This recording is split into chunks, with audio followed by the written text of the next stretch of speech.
વર્ણિવેશરમણીય દર્શનમ મંદહાસરુચિરાનનાંબુજં પૂજિतं સુરનરોત્તમૈર્મુદા ધર્મનંદનમહં વિચિંતયે.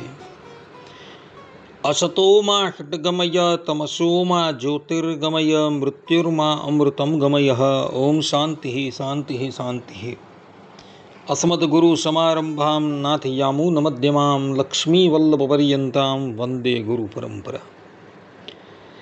આજની જ્ઞાન સભાની અંદર પધારનારા બધા જ ભગવત ભક્તોને વેદાંતાચાર્ય, પુરાણ ઇતિહાસાચાર્ય, એમએ ફિલોસોફી શાસ્ત્રી રાકેશભાઈના હેતપૂર્વક જય સ્વામિનારાયણ.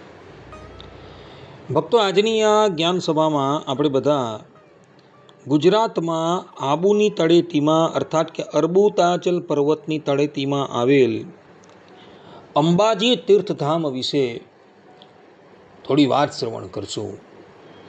કારણ કે આ અંબાજી તીર્થધામ એ ભારત વર્ષમાં જે 108 શક્તિપીઠ આવેલી છે એ શક્તિપીઠમાંની એક શક્તિપીઠ આ અંબાજીમાં આવેલી છે. તો આજે આપણે બધા અંબાજી તીર્થધામ વિશે થોડી વાત શ્રવણ કરશું. તો બધા જ શ્રોતાગણો એકાગ્ર મને કરીને આ પ્રવચન શ્રવણ કરે. તો ભગવાન વેદવ્યાસજી રચિત દેવી ભાગવતમાં કથા આવે છે કે દક્ષ પ્રજાપતિની 16 કન્યાઓમાંથી જે અંતિમ કન્યા હતી, જેનું નામ હતું સતી, એના લગ્ન દક્ષ પ્રજાપતિએ ભગવાન શંકરની સાથે કરી દીધા. પરંતુ દક્ષ પ્રજાપતિ અને ભગવાન શંકર વચ્ચે વૈમનસ્ય થવાને લઈને દક્ષ પ્રજાપતિએ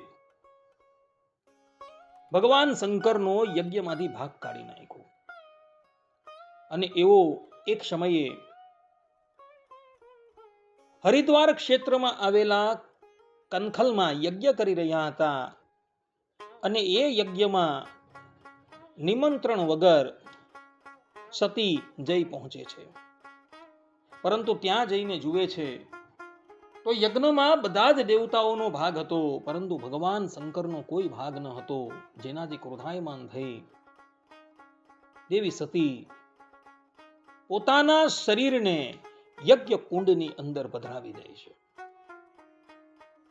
આ તરફ ભગવાન શંકરને ખબર પડે છે કે દેવી સતીએ પોતાના શરીરનો ત્યાગ કર્યો, એટલે એ ક્રોધાયમાન થાય છે અને પોતાની જટામાંથી એક પુરુષને પ્રગટ કરે છે, જેનું નામ હતું વીરભદ્ર. અને ભગવાન શંકર એ વીરભદ્રને આજ્ઞા આપે છે કે તું જઈને દક્ષ પ્રજાપતિનો યજ્ઞ વિધ્વંસ કરી દે. વીરભદ્ર શંકરના ગણોને સાથે લઈ કનખલ ક્ષેત્રમાં આવે છે અને એ દક્ષ પ્રજાપતિનો યજ્ઞ વિધ્વંસ કરી દે છે અને દક્ષ પ્રજાપતિને પણ મોતને ઘાટ ઉતારી દે છે. ત્યારબાદ ભગવાન શંકર યજ્ઞની અંદર આવે છે અને યજ્ઞમાંથી અર્થાત કે યજ્ઞના કુંડમાંથી દેવી સતીને બહાર કાઢે છે. દેવી સતીનું આખું શરીર બળી ગયું હોય છે. ભગવાન શંકર એના વિયોગમાં એ શરીરને ઉચકીને ત્રિલોકીની અંદર ફરતા રહે છે. ભગવાન શંકર ઉન્મત્ત જેવી સ્થિતિમાં આવી ગયા હોય છે. એવો ક્યાં ચાલે છે, શું કરે છે, એનું પણ એને ભાન નથી. અને એને લઈ ભગવાન શંકર પોતાના સંહાર કાર્યના દાયિત્વમાંથી નિવૃત્ત થઈ જાય છે. આમને આમ કેટલાય વર્ષો પર્યંત ચાલતું રહે છે. દેવતાઓ ભગવાન શ્રીમદ નારાયણને વિનંતી કરે છે કે પ્રભુ, ભગવાન શંકર તો ઉન્મત્ત થઈ ગયા છે અને એઓના દાયિત્વથી નિવૃત્ત થયા છે, માટે આપ જ કંઈક ઉપાય કરો. શ્રીમદ નારાયણ ભગવાન પોતાનું સુદર્શન ચક્ર ચલવે છે અને દેવી સતીના શરીરના ટુકડે ટુકડા કરી નાખે છે. દેવી શરીરના ટુકડા ધરાતલ પર વિભિન્ન સ્થાનોની અંદર જઈને પડે છે. કહેવાય છે કે દેવી શરીરના 108 ટુકડા વિભિન્ન સ્થાનમાં જઈને પડે છે અને પછાડથી એ સ્થાનોમાં શક્તિપીઠનું નિર્માણ થાય છે. ગુજરાતમાં અર્બુદાચલ અર્થાત કે આબુની તળેટીમાં અંબાજીનું મંદિર આવેલું છે. એ દેવીની શક્તિપીઠ છે અને ત્યાં ભગવાન શંકરના અર્ધાંગીની સતી દેવીનું હૃદય પડેલું હતું અને ત્યાં શક્તિપીઠનું નિર્માણ થયું છે. અત્યારે તમે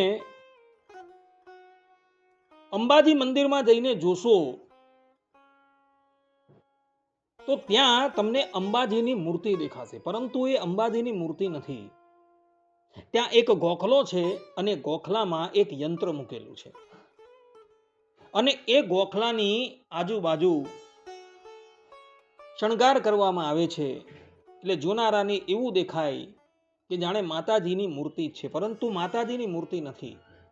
ત્યાં કેવલ યંત્ર છે, અર્થાત કે ગોખલામાં યંત્ર છે અને એ યંત્રની આજુબાજુ શણગાર કરવામાં આવે છે, જેને લઈને જોનારાને એવો ભાસ થાય કે અહીં દેવીનું સ્વરૂપ બિરાજમાન છે. પરંતુ અંબાજીમાં દેવીનું સ્વરૂપ નથી, ત્યાં કેવલ યંત્ર છે. આ પ્રમાણે ભક્તો અંબાજી શક્તિપીઠના પ્રાગટ્યની કથા શાસ્ત્રોની અંદર જોવા મળે છે. આ શક્તિપીઠ એવી શક્તિપીઠ છે કે જ્યાં આજે પણ દેવીને પશુની બલિ આપવામાં આવતી નથી.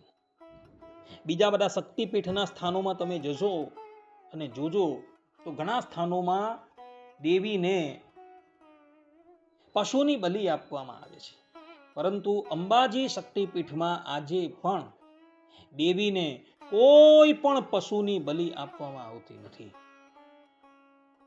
એની આ વિશેષતા છે.